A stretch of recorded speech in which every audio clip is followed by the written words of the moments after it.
Hello, I am national expert Connor Weatherly, and I am here today with the newest national expert in the club. Go ahead and introduce yourself.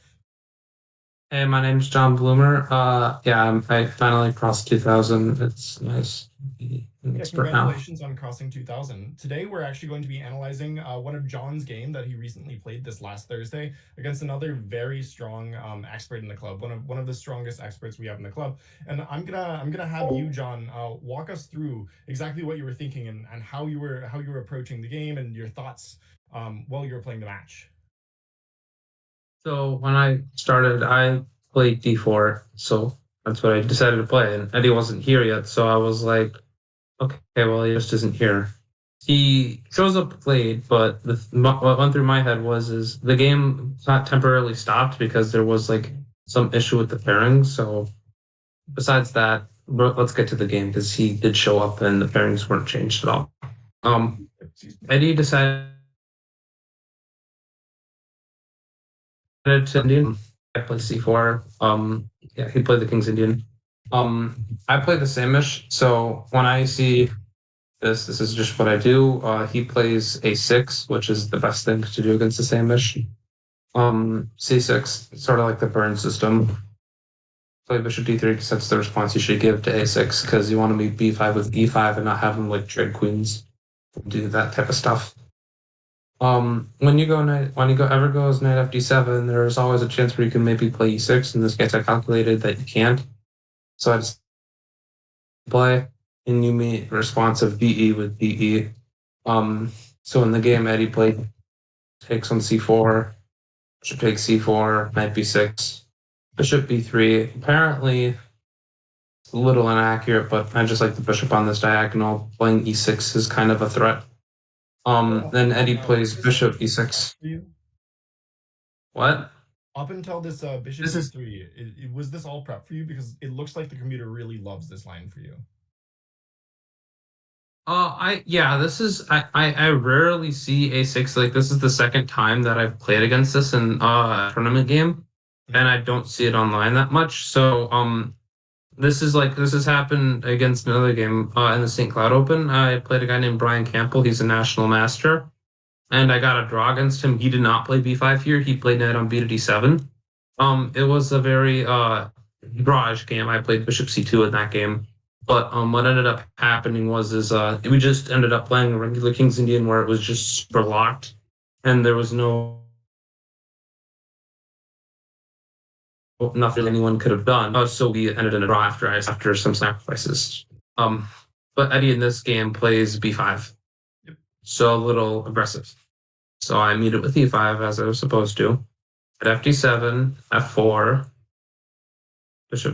pawn takes, bishop takes, knight B6 makes sense, all normal stuff. Bishop B3, and then he plays this bishop E6, and I'm like, well, I have to take it because otherwise knight C4 might actually be an issue. So I take it, and now this bishop's sad forever. A long-term plan I want to do is just if meet DE with DE, and then just keep this structure where there's a pawn on E5 and an F4 and G3, and this bishop never gets in the game. As you notice, it can never get to F8 and get out because it just can't. And G3 sort of stops it from going on this diagonal too. So I just play knight f3. If he decides to trade pieces with knight c4 and knight e3, that only helps me because he's just trading down pieces and he's going to be strategically just down a piece. So he decided to play knight d5 and like try to induce like me moving the bishop and hanging a pawn. I'm not going to do that. So I just decided to play g3 and protect my pawn. And then he plays c5. This is, well, I want to keep this pawn on e6 because this locks out the bishop because otherwise he can play e6 and it's sort of freeing. So, and I want to line up tactics on the d file such as like dc and then knight d5 and then win a pawn and that bishop will be sad. I mean, the bishop no longer be sad, but I'm just going to be able to lead pawn, probably a second one. So I decided to play rook d1, but apparently knight takes d5. Connor, what do you have to say about this? Yeah, and I think D5 is probably according to the computer, I think the best play. I think your move, of course, makes a lot of sense because you do want to keep this pressure along the D file against the queen. But yeah, the computer recommends after knight D5, pawn D5, you take on C5, and after takes, knight takes, bishop takes knight, f takes E5. This position, if we count material, is going to be slightly preferable for white because we are in fact currently up a pawn. And then after knight to c6, which is the computer's top recommended move, you castle, which tactically defends from this threat by just trading queens, and you'll be up a pawn, so you can't do this. Which means that e6 has to be played, and now we start some attack towards the king. Of course, this is very hard to see. This is very much a computer line.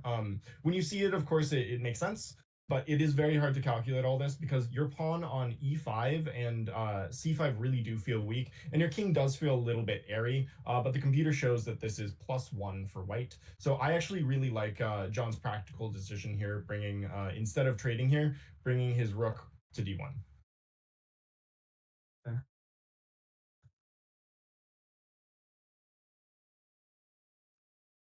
Like if I take on c5, he can just take on e5, and then I have some problems because I'm not able to castle if I want to take back the pawn, and if I let him take on f4, his pieces get free.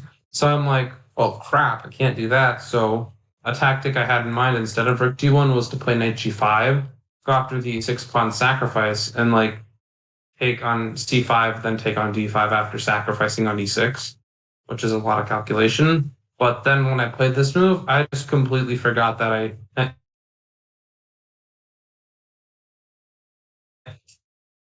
just forgot. So I'm like, well, I have to get out of this, so I have to take and attack his queen and then take the knight. So he plays queen c8, and when I play queen takes c3, if he takes the 5 or so the night before, I completely missed this turn of the game, and I'm like, well, I'm no longer in my comfort zone because I'm just down a whole piece, and there's not a lot of compensation really. Besides, I might win the center pawns if he's isn't careful. So I played queen e4, stopping the fork because knight c2 was a big issue along with my knight hanging. So he takes my knight, and what ends up happening is if I play d5 here and then a3, he can play queen f5, and then I can't really stop c2, knight c2. So I decided to play e3 first, and now he decides to play d5 and attack my queen. So I drop back to g2 to put some pressure on this pawn still, and then he takes on d4. Um, I played rook takes d4, and it pretty much looks like knight c6 is almost forced, but there's this brilliant bishop takes c5, and he missed this idea. Connor, what do you have to say? Yeah, bishop takes e5 is it looks like not such a good move because it looks like you're trading two pieces for a rook, but it turns out you're tactically defended. After pawn takes and queen takes e5 check, you almost have to go queen e2. This is the engine's top recommendation. But instead of trading the rook for the knight, going queen takes rook and then pawn takes b4, you have this really nasty move, knight to c2 check, and it actually almost forces king to d1 or king to d2. King to d2, for example, now we can take here, and the idea is we're actually tactically defending our knight. Because if we see king takes here like this, now rook to f2 is going to win the queen. And if we saw back here instead, king to d1, now we go queen d4 check, and once we move away, Same line. we retreat the knight. And same problem. If we take here, we still have rook to f2, just winning the queen cleanly. So going back, this move is really hard to see, but I think knight c6 is also a good practical move if you can't do this calculation. And if I remember correctly, Eddie was starting to get a little bit low on time at this point, so he didn't want to sink too much time into calculating a move like this, which if it does work is fantastic, but also could just be a complete blunder. Yep. So he decided to play knight c6, and then I'm like, well, I have to take this pawn, and I'm like, this is when I actually realized he might be able to sacrifice a piece on e5, like knight e5. But then I realized that there's probably like FE and after 92. I'm like, I can't castle, but at the same time, I'm no longer down material. So he plays Rook 88, and I'm like, I'm glad I can castle here. So he takes down because he's up a full piece or two pawns. I'm a little laggy right now, so that took a second. And then he just attacks my knight again, so I also defend it. And he plays queen f7, setting up e6. I play queen to e4. Eddie just plays e6. Knight c3, or knight e3. Um, takes, takes, and then queen d7. I'm a little laggy right now, so give it a second. Yep, that's fine. I played knight c3 because I think the e4 score will be beneficial in the future. He goes uh, he goes bishop f8. He just wants to play bishop c5. So I run my king up to g2. Um, so then he goes queen d2 check, and then I run to h3. And he has to play knight e7 to go to d5 and try to trade the knights. I played I just played queen c4 attacking pawn, and he plays knight d5 blocking.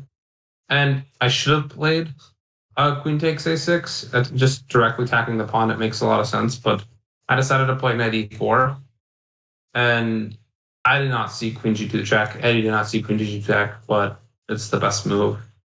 Yeah, and queen Um, g2 check is very hard to see. Queen g2 check, by the way, just to be clear, with the idea of after king takes, you have knight to e3. And after king to f3, we trade the queens, and now there's no longer any potential mating attack against the black king because a single knight can't be checkmating the king. This should just be very winning for the white side. There's also no way to defend your black b side, and a pawn at the same time. yeah. But he didn't play that. He had played queen e1. Queen d1 was also a move with the idea of queen h5 and knight e3, but he played queen e1, decided to put pressure on my knight. So then I play at f6 check, which is pretty how would I put it? It's just drawing because he can just run up to g7 technically, and then it would be a perpetual. But Eddie made the mistake of taking on f6, so I played queen e6 check, and in the game Eddie played king g7. I personally did not care because I thought I was just going to take on f6 anyways with the queen. But I obviously there was e takes f6 winning the queen. But it's just I decided to play queen takes e6, which is a little dubious because I thought, king g8, because you can't run forward to h6. The bishop obviously to try to just mate with the idea of that. So I thought the best move was bishop c5, actually, because I would go queen d8 and queen c7, but then there might be a chance for like perpetual.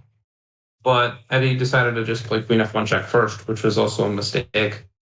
And now bishop c5 is sort of out of the question, as I can go here and here, and it's still bad. So he decides to go bishop h6, and I'm like, queen d8 check,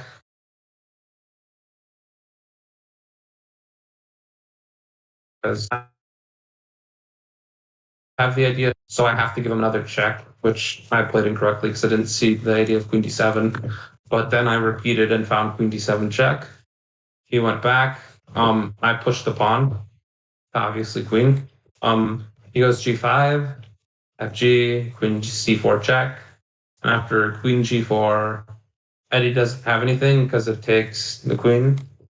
And I can play king takes, and the bishop's threatened and promotion's threatened. So he went queen f7 in the game because he was low on time. I take on h6 and he resigned because just say king h8, I can promote to a rook, for example. And if queen g8, I can still go queen g7 checkmate. Yeah, a very pretty finish here. The under promotion, just for a little bit of finesse.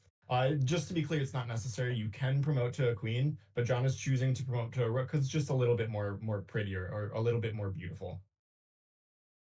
Yeah. And you could not block because there would be a promotion. Like you can't block the check with queen g6 because, well, this is just mate in one. So yeah. Yes. Yeah, this is a very pretty match. I mean, it's also a good lesson for why you don't resign, even against strong opponents. When your position might feel a little bit hopeless, because John did a fantastic chance in creating chances and bringing a completely lost game into something manageable and then eventually winning. This was a fantastic match between you and Eddie, and yeah, you were fortunate that Eddie in the end ended up getting in some time pressure and he made some mistakes. Yeah. That's kind of how it goes. Yeah. Fantastic It match. is. Once again, congratulations to John for finally making a 2000, making the US national expert title. And thank you again for your analysis on your game. Thank you for joining us. Yeah. Okay.